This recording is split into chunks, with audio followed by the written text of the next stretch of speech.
Dana Abercrombie, The Koalition. Thank you, Erica, for speaking with me. Season 1, edge of my seat. Even though I read the book, what I loved about was you changed it. So I wasn't going, this goes here, this goes there. hmm May you hmm please talk about that decision, and also how do you please the fans also by welcoming new people? Yeah, yeah. Thank you. We knew, first of all, I love the book. And it just is such a great, the mystery of the book is the core of the story, and the backbone of the mystery of season one. But we knew that for TV, we needed more twists and turns, and we wanted to surprise people who have read the book and like thought they knew what was coming. We wanted to give them some new twists and turns. So that was really important jumping in. And then we knew from the get-go that we wanted to change the ending as well. It didn't, suicide wasn't a story that we wanted to tell. And, creating this new kind of villain and making it a murder set us up for a really exciting mystery in season two. So that was a decision that was made very, very early in season one, and I think was exciting and necessary to keep the door open for a season two.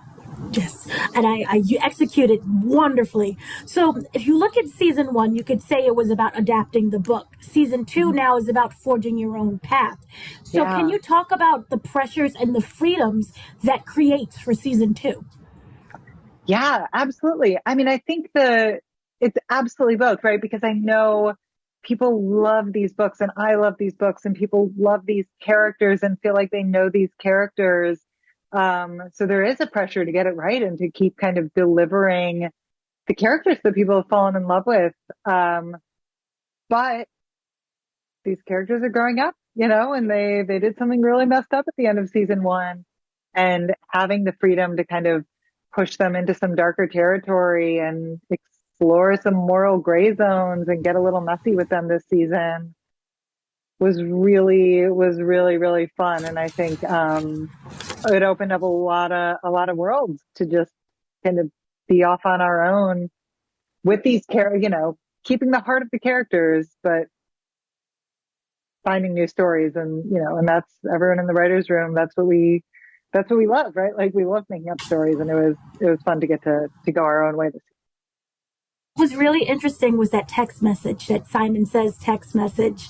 No, you can't reveal who it is unless you want to. Please do. Uh, year. but can you kind of talk about the role they will play in Yeah, season 2? Is it switching one person for another one, or is this more of a much larger story? it's a great question. It is definitely a driving force of the story in season two. The mystery of sort of how much this person actually knows, and I think, and how far Murder Club will go to kind of cover up what they did on Halloween. And, these messages definitely push the kids into territory that's uncomfortable and ask them to do things they don't want to do.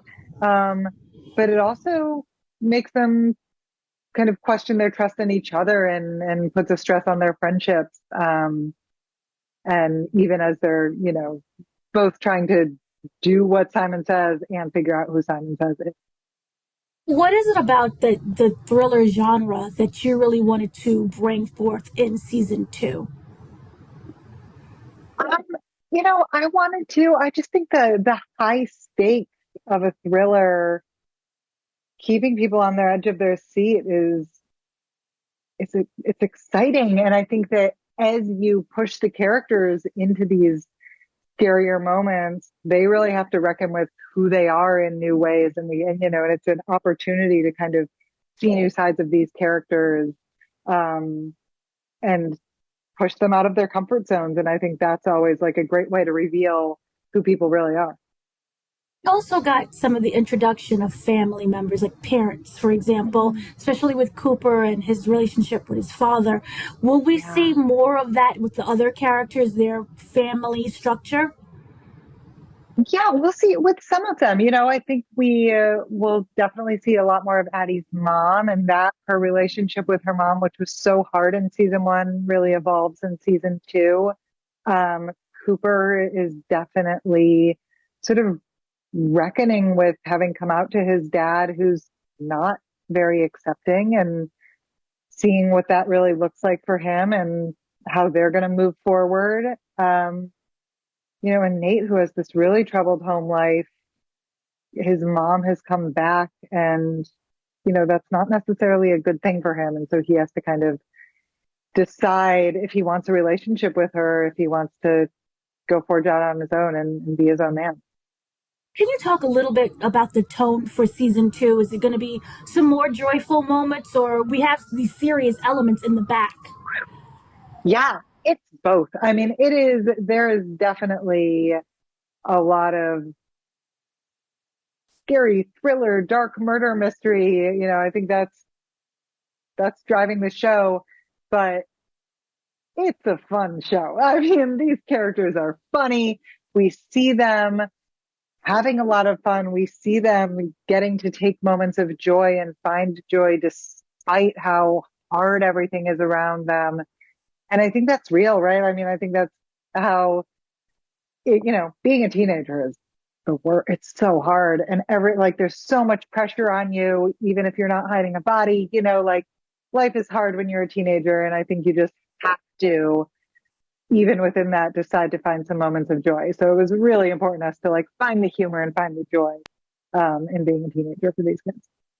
Thank you so much for speaking with me. Again, I love the show. I love this series. So thank you. Thank you so much. This was fun.